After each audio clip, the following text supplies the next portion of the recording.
బిడ్డలు కానీ ఇక్కడ దేవుని చేత ఎన్నుకోబడి ఇంకా పరిచర్య చేయని యవ్వన బిడ్డలు ఎవరైనా ఉంటే దేవుడు నిన్ను లెక్కలోకి తీసుకోబోతున్నాడు. జాగ్రత్త.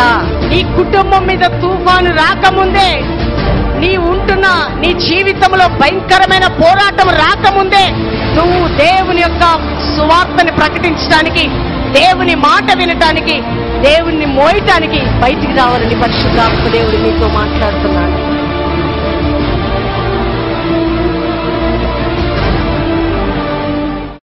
ఈ పట్టణంలో భయంకరమైనటువంటి ఇన్సిడెంట్ జరిగి చాలా మంది మరణం పొందారు. ఎంతో మంది గాయాలతో నిండిపోయి ఉన్నారు. ఒక క్రైస్తవుడిగా, దేవుని బిడ్డగా వారి యొక్క ఆదరణ కోసం, వారి ఓదార్పు కోసం నీ చేతులు పైకెత్తి ప్రార్థన చేస్తావా? ఎంతో మంది వారి అవయవాలను పోగొట్టుకున్న వారు చాలా మంది ఉంటున్నారు. భర్తను పోగొట్టుకున్నవారు, బిడ్డను పోగొట్టుకున్నవారు, తల్లిని పోగొట్టుకున్నవారు, వారందరి గురించి దేవా నన్ను ఆశీర్వదించు, దీవించమని స్థలంలోకి వచ్చావా? లేదయ్యా, నా తోటి సహోదరి సహోదరులు వేదనతో ఉన్నారు ప్రభువా. చనిపోయిన కుటుంబాలకి ఆదరణ, మంచాల మీద భయంకరమైన స్థితిలో ఉన్న వారికి సహాయం చేయమని నీ చేతులు పైకెత్తి ఒక్క నిమిషం ప్రార్థన చేద్దాం. దేవుని బిడ్డలారా, మనం అందరి కోసం గట్టిగా మీ స్వరాన్ని విప్పి ప్రతి ఒక్కరూ మీరు నిలబడిన స్థలంలో నుంచి యేసయ్యా ఒక్కసారి వారిని జ్ఞాపకం చేసుకో. మేము నిస్సహాయులం ప్రభువా, మేము చేయవలసినంత చేయలేకపోతున్నాం, కానీ మమ్మల్ని క్షమించు నాయనా. దయచేసి ఆ బిడ్డల్ని ఆదరించండి, ఓదార్చండి, బలపరచండి. యేసయ్యా, ఎంతోమంది ఎందరినో కోల్పోయి దిక్కుతోచని స్థితిలో ఉన్నారు యేసయ్యా, వారికి సహాయం చేయి ప్రభువా. రెండవదిగా మంచాల మీద ఉండి అవయాలు పోగొట్టుకొని నిర్జీవమైన స్థితిలో బిడ్డలు ఉన్నారు యేసయ్యా, కృపతో వారిని జ్ఞాపకం చేసుకో. నీ కనికరము చూపండి నాయన. వారిని ఎత్తి పడుతున్నాం ప్రార్థనలో ప్రభువా. పరిశుద్ధాత్ముడా వారిని తాకండి అయ్యా. అయ్యా వారిని బలపరచు నాయన, వారిని స్వస్థపరచండి. దయచేసి మా పట్టణంపై ఇటువంటి ఇన్సిడెంట్ జరగొద్దు నాయన. మా జీవితాలని రాత్రి మీకు సమర్పించుకుంటున్నాము. హోలీ స్పిరిట్ గాడ్, యేసయ్యా నీ కృప ఈ పట్టణంపై కుమ్మరించు నాయన. మా రాష్ట్రంపై కుమ్మరించండి ప్రభువా. అమాయకమైన ప్రజలు బలైపోతుండగా మా పట్టణాన్ని, మా రాష్ట్రాన్ని, మా దేశాన్ని మా ప్రార్థనల చేత సంపాదించుకోవటానికి సహాయం చేయి దేవా. స్తోత్రం. అటువంటి కన్నీటి ప్రార్థనా యోధులను లేపుకోదేవా. అటువంటి దయ కలిగిన మనస్సు కలిగిన ప్రార్థన ఆత్మ కలిగిన వారిని లేపండి యేసయ్యా. Thank you Holy Spirit God. Bible గ్రంథంలో చాలా సందర్భాల్లో దేవుడు చాలా మందితో మాట్లాడాడు. శ్రమలు ఎందుకు వస్తాయి, వ్యతిరేకతలు ఎందుకు వస్తాయి? చూడండి, మన పట్టణానికి నిజంగా మీరు ఒకవేళ 3 months బ్యాక్ ఒక ప్రొఫెసీ దైవ సేవకుడు చెప్పాడు ఫాస్టింగ్లో. ఎంతమందికి గుర్తుంది ఆ ప్రవచనం? నిలబడిన వారు ఏం ప్రొఫెసీ చెప్పారమ్మా? కొన్ని దినాల్లో హైదరాబాద్ సిటీలో బహుఘోరముగా రక్త ప్రవాహం జరగబోతుంది, దాని గురించి మీరందరూ కలిసి ప్రార్థించండి, మేము కూడా ప్రార్థిస్తున్నామని చెప్పారు. రియల్లీ దేవుని బిడ్డలారా, మనమైతే క్షేమంగా ఉన్నాము, మంచిగా ఉన్నాము అని అనుకుంటున్నాం. కానీ మన ముందు మన తోటి సహోదరి సహోదరులు నష్టపోయి, ప్రాణాన్ని కోల్పోయి, బిడ్డల్ని కోల్పోయి ఆ పేపర్ చదువుతున్నప్పుడు, కుమారుడు కాలేజీకి వెళ్ళి తిరిగి వస్తాడని తండ్రి ఎదురు చూస్తుంటే డెడ్ బాడీ వచ్చింది. ఎంతమంది స్టోరీస్ చూస్తున్నప్పుడు నీ కళ్ళ ముందు భయంకరమైనటువంటి సంఘటనలు జరుగుతుంటే ఒక క్రైస్తవుడిగా, దేవుని బిడ్డగా నన్ను నా కుటుంబాన్ని దీవించు అని ప్రార్థన చేసే క్రైస్తవులు స్వార్థపరులు దేవుని బిడ్డలారా. కానీ దేవుని వాక్యం చెప్తుంది, నిజంగా నీవున్న పట్టణంలో ఇక్కడ మీటింగ్ అంటే ఇక్కడికి పరిగెత్తుకొస్తారు, ఇంకొక ఏమంటారు అది ఫంక్షన్ హాల్ అంటే ఇంకో దగ్గరికి పోతారు, ఇంకొక ఫంక్షన్ హాల్ అంటే ఇంకో దగ్గరికి పోతారు, ఎక్కడంటే అక్కడ పరిగెత్తుతారు. నువ్వు ఏ బ్లెస్సింగ్ కోసం పరిగెత్తుతున్నావో నాకు తెలియదు, కానీ దేవుని కోసం పరిగెత్తే పాత్రగా నువ్వు మార్చబడాలని దేవుడు నీతో మాట్లాడుతున్నాడు సహోదరి. నేను మీకు ఒకటి చెప్తున్నాను దేవుని బిడ్డలారా, బ్లెస్సింగ్స్ కోసం ఎప్పుడు కూడా మనం పరిగెత్తద్దు. బ్లెస్సింగ్స్ మనల్ని వెతుక్కుంటూ రావాలి, అది దేవుని చిత్తం. ఎందుకంటే ఆశీర్వాదముల వెంట నువ్వు పరిగెత్తవద్దు, కానీ ఆశీర్వాదాలు నీ అడ్రస్ వెతుక్కుంటూ పరిగెత్తుకుంటూ రావాలి. ఎందుకంటే నువ్వు తండ్రి చిత్తము చేసినప్పుడు. ఈ రాత్రి అదే విషయాన్ని నేను మీకు చెప్పాలని ఆశపడుతున్నాను. మనము దేవుని చిత్తం చేయలేనప్పుడు, మన కుటుంబంలో దేవుని చిత్తం జరగనప్పుడు, మన వ్యక్తిగత జీవితంలో దేవుని చిత్తానుసారంగా వెళ్ళనప్పుడు భయంకరమైన పోరాటాలు, వ్యతిరేకతలు, శ్రమలు విస్తరించబడతాయి దేవుని బిడ్డలారా. చాలా మంది ఈ విధంగా ప్రార్థన చేస్తుంటారు, ఎందుకు ప్రభువా నాకు ఈ శ్రమలు, ఎందుకు ఈ పోరాటాలు, నేను ప్రార్థన చేస్తున్నాను, చాలా సమయాల్లో నీకోసం నేను ముందుకు సాగుతున్నాను, నా జీవితంలో ఇది ఎందుకు జరుగుతుంది అనే ప్రశ్నను వేస్తుంటావు. కానీ నీవు ప్రతి క్షణము దేవుని చిత్తానుసారంగా ఆయన స్వరాన్ని విని నడిచే అనుభవంలో ఉంటే నువ్వు ఎదుర్కొంటున్న పోరాటాలకి తప్పకుండా నువ్వు జయం పొందుతావు.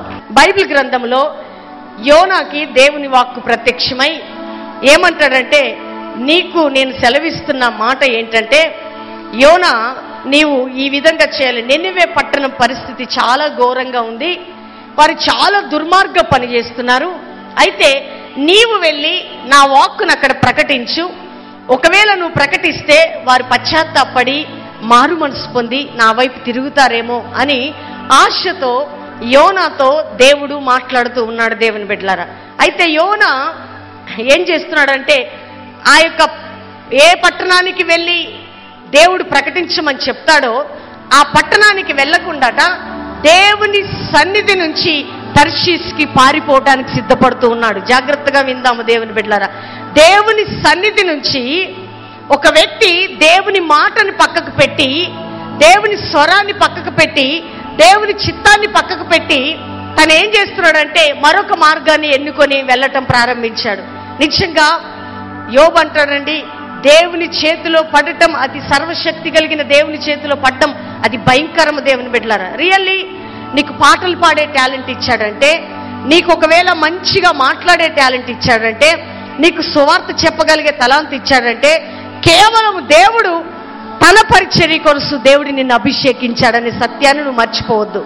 యోనాకి ఈయన ప్రవక్త, దేవుడు ఈయనతో మాట్లాడే అనుభవం ఉన్నది. ఆ టైంలో ఈయనతో దేవుడు ఏమంటాడంటే, నువ్వు నినివే పట్టణానికి వెళ్ళాలి. ఎందుకంటే నినివే పట్టణ ప్రజలు భయంకరమైన ప్రజలు, వారి పరిస్థితి, వారి దుర్మార్గత నన్ను చాలా బాధపడుతుంది యోనా. అయితే నా గురించి నువ్వు ప్రకటించడానికి వెళ్ళు అని యోనాతో చెప్తే, ఒక ప్రకటించాల్సిన ప్రవక్త, చెప్పవలసిన వ్యక్తి ఎందుకులే నేను చెప్పాలి అని చెప్పి దేవుని సన్నిధి నుండి తప్పించుకొని తర్షీష్కి పారిపోవటానికి ఓడలోకి బయలుదేరతాడు దేవుని బిడ్డలారా. ఇది ఈ యొక్క గ్రంథంలో మొదటి సారాంశం. చూడండి, ప్రవక్త పని చేయాలి, యాజకుడు యాజకుని పని చేయాలి, సువార్తికుడు సువార్తికుని పని చేయాలి, సంఘము దేవుడిచ్చిన పని చేయాలి.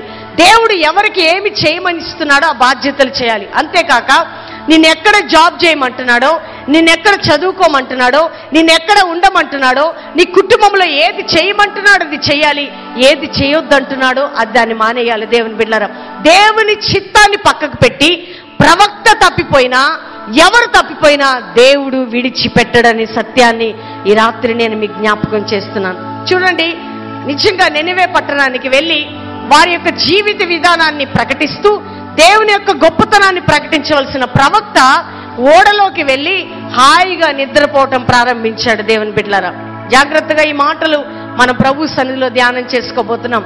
నిద్ర, ప్రవక్త ఎప్పుడు కూడా నిద్రించకూడదు. ప్రవక్త దేవుని సన్నిధిలో గడిపే వ్యక్తి, దేవుని స్వరాన్ని వినే వ్యక్తి, దేవునితో మాట్లాడే వ్యక్తి, దేవుని సన్నిధి నుండి తప్పించుకొని రావటమే కాక, పోనీ ఆ ఓడలో ప్రవేశించి ప్రార్థన చేస్తున్నాడా? లేదు. పోనీ యేసయ్యా, దేవా, యెహోవా దేవా, సర్వోన్నతుడా నన్ను క్షమించాయా, నీ మాట చెప్పకుండా తప్పిపోయి వస్తున్నాను అంటున్నాడా? లేదు. హాయిగా నిద్రపోతున్నాడు. అనుకుంటున్నాడు దేవుని సన్నిధి నుండి నేను తప్పించుకున్నాను కదా అని అనుకుంటున్నాడు. దేవుని బిడ్డలారా, రియల్లీ ఈ సందర్భాన్ని బట్టి మీకు చెప్తున్నాను, నీ ఇంట్లో దేవుని చిత్తము పక్కకు పెట్టి, దేవుని ఉద్దేశాన్ని పక్కకు పెట్టి, దేవుని స్వరాన్ని పక్కకు పెట్టి, దేవుడు నీ పట్ల ఉంచిన ప్రణాళికను పక్కకు పెట్టి, ఎప్పుడైతే నీ స్వచిత్తానికి లొంగిపోయి వెళ్తుంటావో నీ జీవితంలో పరిశుద్ధాత్మ దేవుడు నీకు దూరం అయిపోతాడు సహోదరి సహోదరుడా. ఎందుకంటే ఈ యొక్క వ్యక్తికి దేవుడు మాట్లాడే అనుభవం ఉన్నప్పటికీ కూడా దేవుని స్వరాన్ని ఎప్పుడైతే పక్కకు పెట్టాడో ఆయన జీవితంలో ప్రార్థన లేదు. హాయిగా ఆ పడవలోకి వెళ్ళి నిద్రపోతూ ఉన్నాడు. అప్పుడు ఆ పడవ మీద ఆ యొక్క సముద్రం యొక్క అలలు, గాలి, తుఫానులు ఆ యొక్క ప్రయాణంలో ప్రారంభించబడ్డాయి.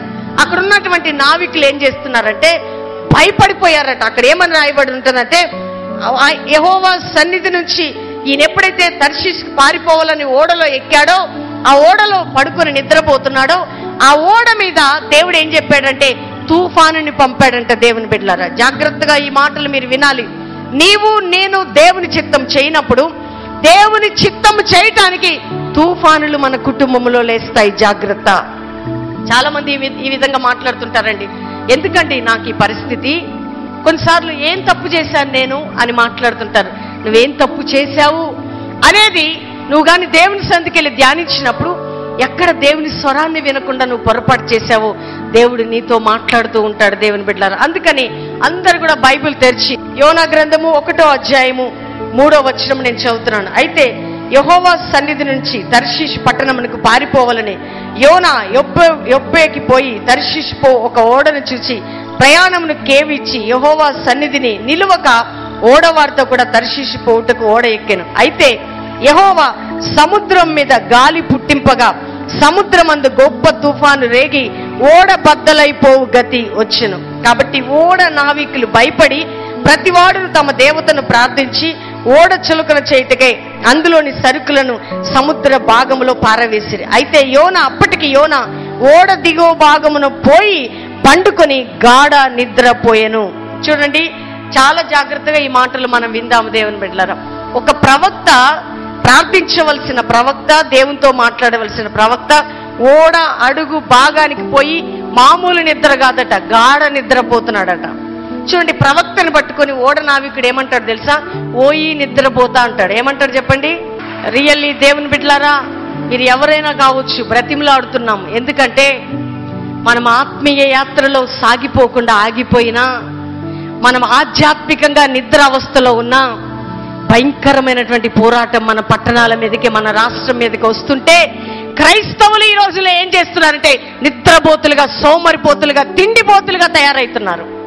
రేపు ఏం తిందామా, ఎల్లుండి ఏమి తిందామా, ఈ రాత్రి ఎప్పుడు పడుకుందామా, శరీరాన్ని ఎట్లా కాపాడుకుందామని సోమరితనము, నిద్ర, స్వచిత్త ఇవన్నీ కూడా క్రైస్తవ జీవితాన్ని పాడు చేసి ఆత్మీయ సంబంధమైనటువంటి ఆత్మీయ లోతులోకి వెళ్లకుండా ఆపే ఆటంక శక్తులు దేవుని బిడ్డలారా. ఇక్కడ యోనాతో ఓడనాయకుడు వచ్చి, అయ్యా ఓడ భాగం మొత్తం మునిగిపోతుంది, సముద్రం అంతా ఓడలోకి వచ్చేస్తుంది, గాలి తుఫాన్లు ఓడ మీద కొడుతున్నాయి, ఓయి నిద్రపోతా, ఓడలో నిద్రించక నీ దేవునికి నువ్వు ప్రార్థన చేయొచ్చు కదా అని మాట్లాడుతున్నాడు. మీ పక్కన ఉన్న వారితో చెప్పండి, నిద్రపోతా ఇక ప్రార్థన చేయమని చెప్పండి. ఏం చెప్తారు మీరు?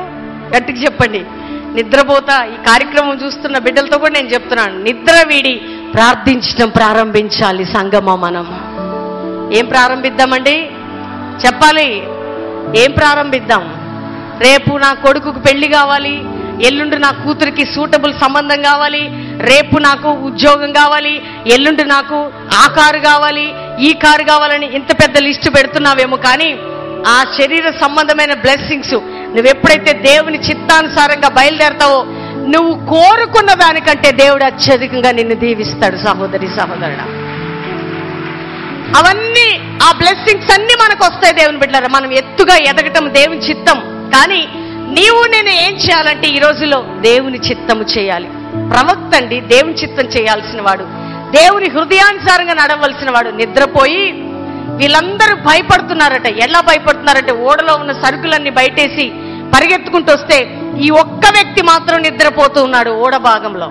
నీ కుటుంబంలో ఒక్క వ్యక్తి దేవుని చిత్తము చేయకపోతే నీ కుటుంబాన్ని ఏమైపోతుందంటే ఆటంకాలు, వ్యతిరేకతలు, అవరోధాలు నీ కుటుంబాన్ని పరిపాలిస్తాయి. ధైర్యంగా ఉండండి, ఎందుకంటే నిన్ను మార్చబోతున్నాడు యేసయ్య. నీ పక్కనున్న వారి స్పిరిచువల్ లైఫ్ గురించి నువ్వు ఆలోచించాలి. నీ ఇంట్లో ఉన్న వారి ఆధ్యాత్మిక లైఫ్ గురించి నువ్వు ఆలోచించాలి. నీ సహవాసంలో ఉన్న వారి ఆత్మీయ జీవితం బలం పొందుకోవటానికి నువ్వు ప్రార్థించాలి. ఎప్పుడైతే మరొక వ్యక్తిని దేవుని కోసం నువ్వు లేపుతావో దేవుడు నిన్ను లేపుతాడు. చాలా మందికి తెలియదండి, మేం బాగుండాలి, మేం ప్రార్థన చేయాలి, మేం స్పిరిచువల్గా ఉండాలి, మా కుటుంబం బాగుండాలి. ఈ యొక్క యోనా పరిస్థితి కూడా అంతే. ఏంటంటే నెనివే పట్టణానికి వెళ్తా, నేను ప్రకటిస్తా, వాళ్ళు ఎలాగ ఉపవాసం ఉంటారు, ప్రార్థన చేస్తారు, వాళ్ళు క్షమాపణ అడుగుతారు, దేవుడు మంచివాడు, మనసు మార్చుకుంటాడు, అద్భుతం చేసేస్తాడు. నేనెందుకు పోవాలి, వాళ్ళకెందుకు ప్రకటించాలి, నేనెందుకు శ్రమ పడాలి, వాళ్ళ కష్టం వాళ్ళే అనుభవించాలని పోనీలేని దేవుని మాటకి విరోధంగా బయలుదేరి వస్తూ ఉన్నాడు దేవుని బిడ్డలారా. ఎప్పుడైతే వస్తున్నాడో ఓడ మీద తుఫాను ప్రారంభించబడింది. ఓడ నాయకుడు భయపడిపోతున్నాడు. చూడండి, మరి చాలా భయపడ్డారట. 3 స్థలాల్లో భయపడ్డట్టుగా మనం బైబిల్లో చదువుతాం. యోనా గ్రంథం 1వ అధ్యాయం ఆ మొట్టమొదటిసారిగా వారు భయపడింది ఎక్కడ అంటే, ఎప్పుడైతే ఆ యొక్క ఓడ మీద ఆ భయంకరమైన తుఫాను వచ్చిందో భయపడతారు. రెండోసారి ఎందుకు భయపడుతున్నారో చూద్దాం.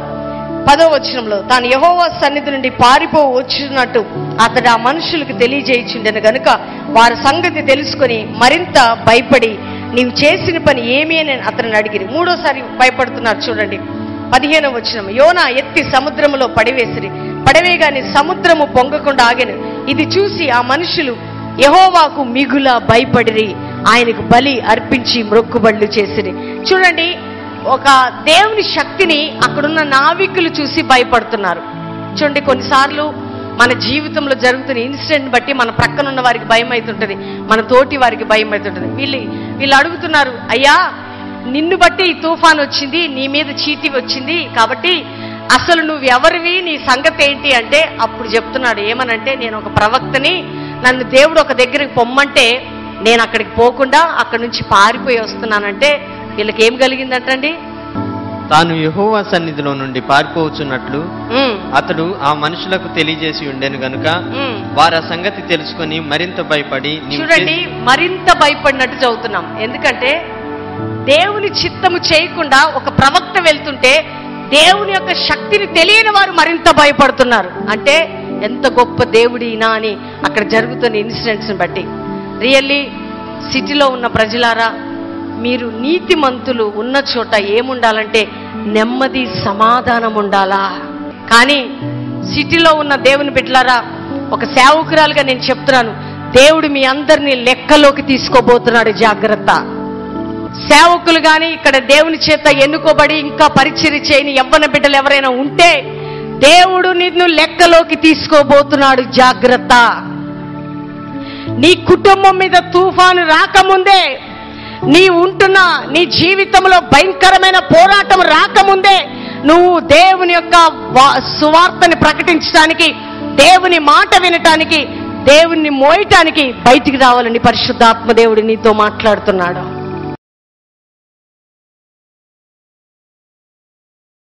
నాతో పాటు ఈ మాటలు చెప్పండి. యేసుక్రీస్తు ప్రభువా, నీవు లోకరక్షకుడవని నేను నమ్ముచున్నాను. కల్వరి శిలువలో రక్తం కార్చినావని నేను నమ్ముచున్నాను. నీ రక్తం ద్వారా నా పాపాలు, సర్వమానవాళి పాపాలు కడగబడ్డాయని నేను నమ్ముచున్నాను. నీవు చనిపోయి పాతి పెట్టబడి 3వ దినమున మరణమును జయించి లేచినావని, పరలోక రాజ్యం ఆరోహణమైనావని, మరలా రాబోతున్నావని నేను నమ్ముచున్నాను. తండ్రి, నేను తెలిసి తెలవక చేసిన ప్రతి పాపములను దయతో క్షమించి నన్ను నీ బిడ్డగా స్వీకరించుము. నా హృదయంలోకి రమ్ము, నాకు దేవుడిగా ఉంటుము. యేసుక్రీస్తు నామములో నా పాపాలను క్షమించినందుకు వందనాలు.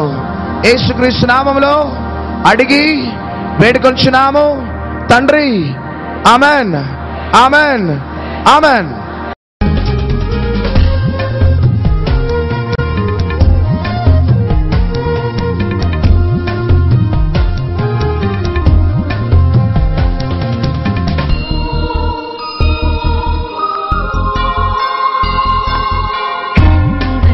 ప్రత్యక్షత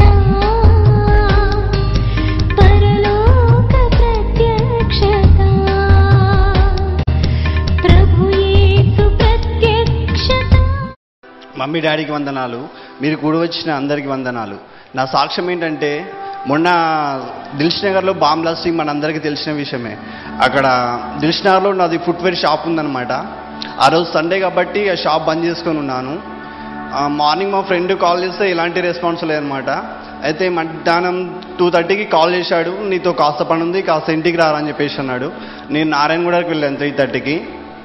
అక్కడికి వెళ్ళి సరే నేను వెళ్తున్నాను, 1 hour ఉండి వాళ్ళ దగ్గర నేను వెళ్తున్నాను రా, మళ్ళీ షాప్ ఓపెన్ చేసుకోవాలని చెప్పేసి నేను అని సాయంత్రం 5:30కి నేను బయలుదేరాను అనమాట. షాప్ ఓపెన్ చేసుకోవాలి, ఇవాళ ఎలాగైనా 1 hour 2 hours షాప్లో ఉండాలని చెప్పేసి. వద్దురా ఉండి వాళ్ళు ఇక్కడే నైటే అన్నాడు అనమాట. లేదండి నేను ఎలాగైనా వెళ్తానని చెప్పేసి అన్నాను. అంతలో మా ఫ్రెండ్ వచ్చాడనమాట. మా ఫ్రెండ్ వచ్చి నేను కూడా కాచి కూడా దాకా వస్తాను, అక్కడ నన్ను డ్రాప్ చేసి వెళ్ళిపోరా అన్నాడు. సరే అని చెప్పేసి నేను బండి తీసుకొని కాచిగూడ దాకా అబ్బాయిని డ్రాప్ చేసి నేను వెళ్తాను రా అన్న. అరే ఎందుకురా వెళ్తావు, ఇంకా ఎలాగో చీకటి అయిపోయింది కదా, 6:30 అవుతుంది, ఇంటికి వెళ్దాం రా అన్నాడు. వెళ్తాను రా, షాప్ చేసుకుంటాను, 10 దాకా మళ్ళీ ఓపెన్ చేసుకుంటాను రా అన్న. లేదురా వెళ్దాం రా మా ఇంటికి అన్నాడు. నేను వెళ్తాను రా, షాప్ ఓపెన్ చేసుకోవాలన్నాను. సరే అని చెప్పేసి నేను వెళ్తుంటే ఆ లాస్ట్ సారి కడుతున్నాను రా, నేను వస్తావా రా ఇంటికి వెళ్దాం అన్నాడు. ఏదో నాకు సడన్గా నా ఒంట్లోకి చల్లటి గాల్లాగా వచ్చింది. ఎంబడే సరే నేను కూడా వచ్చేస్తాను పారా, మరి ఎందుకు వెళ్ళడము, నేను కూడా వచ్చేస్తాను మీ ఇంటికి అని చెప్పేసి అన్నాను. సరే అని చెప్పేసి బండి పైన ఇద్దరం పడన్ చెరువుకి వచ్చాము. పడన్ చెరువుకి వచ్చిన తర్వాత ఇక్కడికి వెళ్ళి నేను పడన్ చెరువుకి వెళ్ళాలంటే 1 hour కాచిగూడకి వెళ్ళి బండి పైన వెళ్తుంటే నాకు 1/2 hourలో మళ్ళీ కాల్ వచ్చిందనమాట. మా ఫ్రెండ్ కాల్ చేశాడు, అరే నువ్వు ఎక్కడ ఉన్నావరా, బాంబ్ బ్లాస్టింగ్ అయింది కదరా అని చెప్పేసి అన్నాడు. బాంబ్ బ్లాస్టింగ్ ఎందుకు అవుతారా, నేను ఇక్కడ వెళ్తున్నాను పడన్ చెరువుకంటే, లేదా మీరు ఉన్న షాప్ దగ్గర, మీ షాప్ దగ్గర బాంబ్ బ్లాస్టింగ్ అయింది అని చెప్పేసి అన్నారనమాట. మా అమ్మ మా నాన్న మహబూబ్ నగర్ డిస్ట్రిక్ట్ అనమాట మాది. వాళ్ళు కాల్ చేసి ఒకటే ఏడుస్తారు, మీరు అసలు ఎక్కడున్నారు, ఉన్నారా, షాప్ తెరిచిరాలని. లేదు మేము మంచిగా ఉన్నాము, తమ్ముడు ఇంటి దగ్గర ఉన్నాను, నేను ఇక్కడ ఫ్రెండ్ వాళ్ళ ఇంటికి వచ్చాను, బాగానే ఉన్నాను, మా గురించి ఏం టెన్షన్ పడద్దు, మాకు దేవుడు మంచిగా చేసిండు, అంతా బాగానే ఉన్నామని చెప్పేసి అనుకున్నాను. సరే అని చెప్పేసి మా ఫ్రెండ్కు థ్యాంక్ యూ అని చెప్పేసి అనుకున్నా. నాకెందుకురా, ఏదో నీవు రావాలనిపించి నేను అన్నిసార్లు అడుక్కున్నా కూడా నీవు రాలేదు కాబట్టి, ఏదో సడన్గా నేనెంతకు నువ్వే వస్తానన్నావు కాబట్టి నువ్వు వచ్చావు, కానీ నేనేం చేయలేను అన్నాడు. ఏదో నాకు సడన్గా ఒంట్లోకి చల్లటి గాలి రావడం వల్ల నాకు వెళ్ళాలనిపించింది. బహుశా నాకు దేవుడు వచ్చి పైకి దిగి వచ్చి నన్ను ఆ రూట్లోకి మలిపించిందని అనుకుంటున్నాను. ఈ చిన్న సాక్ష్యం దేవుడు దీవించింది కాక. Amen amen amen. నేను టీవీ ఛానల్లో చూశాను, ఇక్కడ పాస్టర్ అయ్యే మీటింగ్ జరుగుతున్నది. ఇక్కడ నేను 4 వారాల సంధి వస్తున్నాను. ఇక్కడ పాస్టర్ అయ్య ప్రార్థనలో చెప్పిండు, మీకు ఎక్కడైతే నొప్పి ఉన్నదో అక్కడ మీ చేయి పట్టుకొని విశ్వాసంతో ప్రార్థన చేయమని పాస్టర్ అయ్య చెప్పగా, నేను నా ఎద మీద చేయి పెట్టుకొని ప్రార్థన చేసుకున్నా. నేను అదే నిమిషంలో నాకు ఎద నొప్పి తక్కువైంది. దేవుడు నాకు 3 నెలల సంది ఎంతో బాధతో ఉన్నాను. దేవుడు నాకు ఈ కార్యం చేసినందుకు దేవుడు నా వందనాలు చెల్లిస్తున్నా. అందరికీ ప్రేజ్ లార్డ్. నా పేరు శశి అండి, నేను ఐడిపిఎల్ నుంచి వచ్చాను. నా సాక్ష్యం ఏంటంటే, నాకు కొన్ని బ్యాడ్ హ్యాబిట్స్ ఉండేవి. దేవుని సన్నిధిలో ఎంతో ఎదగాలని నాకు ఆశ ఉండేది, కానీ హ్యాబిట్స్ నన్ను కృంగదీసేవి. లాస్ట్ సండే నేను ఒక బలమైన నిర్ణయంతో నేను ఇక్కడ అడుగుపెట్టాను. నాకు తగ్గట్టుగా పాస్టర్ గారు మరి ఎవరెవరైతే ఏ అలవాట్లతో వచ్చారో వాళ్ళందరూ విడుదల పొందుతారని ప్రేయర్ చేసినప్పుడు నేను ఏకీభావించాను. నాకు దేవుడు విడుదల ఇచ్చాడు. మళ్ళీ ఇంకో సాక్ష్యం ఏంటంటే, నాకు హెర్నియా ప్రాబ్లం ఉండేది. ఆ ప్రాబ్లంతో అసలు నేను రన్నింగ్ చేయకపోయేవాడిని. అసలు కాఫ్ వచ్చిన పెయిన్ వచ్చేది ఇక్కడ రైట్ సైడ్లో, ఇంకా లిఫ్ట్ మోషన్ ఇక్కడ పెయిన్ వచ్చేది. విశ్వాసంతో ప్రేయర్ అప్లై చేశాను. నాకు దేవుడు ఇంకా దాని నుంచి విడుదల ఇచ్చాడు, స్వస్థత పొందాను. దానికి యాక్చువల్గా ఆపరేషనే చేయాలి, కానీ దేవుడు నా పట్ల గొప్ప కార్యం చేశాడు. Thanks to lord. నా పేరు లక్ష్మణ్ రావు. అయితే నేను జాబ్ లేకుండా 1 సంవత్సరం నుంచి ఎంతో బాధపడుతున్నాను. మా ఇంటి పక్కన ఒక అక్క ఉండేది, ఆమె దేవుణ్ణి నమ్ముకుందామట. మీరు షారోన్ ప్రవీణ్ గారి ఒకసారి అక్కడికి వెళ్ళండి, మీకు దేవుడు తప్పకుండా జాబ్ ఇస్తాడు. నేను సరే ఓకే వెళ్దామని వెస్లీ కాలేజ్ గ్రౌండ్కి వెళ్ళాను. ఆ రోజు లక్కీగా ఏంటంటే నాకు ఒక ఫ్రెండ్ కూడా తగిలాడు. ఇక్కడ ఒక బ్రదర్ పక్కన పరిచయం అయ్యి, మీరు ప్రేయర్ ఆయిల్ కర్చీఫ్ కొనుక్కోండి, ఆ కర్చీఫ్ దేవుడి వస్త్రం లాగా మీరు ఫీల్ అవ్వండి, మీరు ఇంటర్వ్యూకి వెళ్ళిన ప్రతిసారి యేసయ్య మనతో ఉన్నాడు, ఆ వస్త్రాన్ని ఎప్పుడు యేసయ్య నాతో ఉన్నాడు అన్నట్టుగా ఉంచుకోండి, మీకు ధైర్యం వస్తుందని. నెక్స్ట్ డే ఒక ఇంటర్వ్యూకి వెళ్తే 3 rounds సెలెక్ట్ అయ్యాను. నాకు జాబ్ వచ్చింది, చాలా హ్యాపీగా ఫీల్ అయ్యాను. బయటకు వచ్చి అందరికీ ఫోన్ చేశాను. అసలు దేవుడు అద్భుత రీతిగా నాకు ఆఫర్ లెటర్ కూడా అదే రోజు ఇచ్చాడు. జాయినింగ్ డేట్ కొంచెం లేట్ అయింది, కానీ ప్రభు నేను నమ్మాను అసలు ఆయన ఒకసారి ఇస్తే వెనక్కి తీసుకోడని. రేపు మండే నా జాయినింగ్ అనమాట. ఈ చిన్న సాక్ష్యం దేవుడు దీవించుకున్నా. ఎవరైనా మీలో జాబ్లెస్ ఉంటే ఏం డిప్రెస్ అవ్వకండి, తప్పకుండా దేవుడి మీద విశ్వాసం ఉంచండి, తప్పకుండా ఆయన ఇస్తాడు. దానికి నేనే సాక్ష్యం. ఈ చిన్న సాక్ష్యం దేవుని దీవించిన కామె చెప్పాలండి. నేను ఇప్పుడు దేవుని నమ్ముకొని కూడా 2 సంవత్సరాలు అవుతుంది. అయితే నేను మారాను కానీ నా భర్త మారలేదు. దేవుడే మారుస్తాడని ఆయన పైన విశ్వాసం ఉంచి మరి సమస్త భారం ఆయన పైన వేసి నేను ప్రార్థిస్తూ మరి ఉపవాస ప్రార్థన చేస్తూ మరి లైవ్ ద్వారా అమ్మ ప్రార్థన చూస్తూ అమ్మ ప్రార్థన చేసినప్పుడు అయ్యగారు ప్రార్థన చేసినప్పుడు వాళ్ళతో పాటు నేను ఏకీభవించి మరి మోకరెళ్ళి ప్రార్థన చేసుకునేదండి. ఇప్పుడైతే నా భర్త కూడా మారాడు. నేను మరి నా భర్త కలిసి ఈ గురువారము బాప్తిసం పొందాము. మరి దేవునికి మా సర్వము అప్పచెప్పి మరి ఈ దినమున మరి ఈ సండే రోజు మేము ఫస్ట్ బల్ల ఆరాధనలో ఆయన శరీరమును ఆయన రక్తమును మేము పాలు పంచుకొని మరి ఇదే వారంలోనే మరి ఇక్కడికి దేవుడు నడిపించాడంటే ఇది గొప్ప కార్యం మా జీవితం.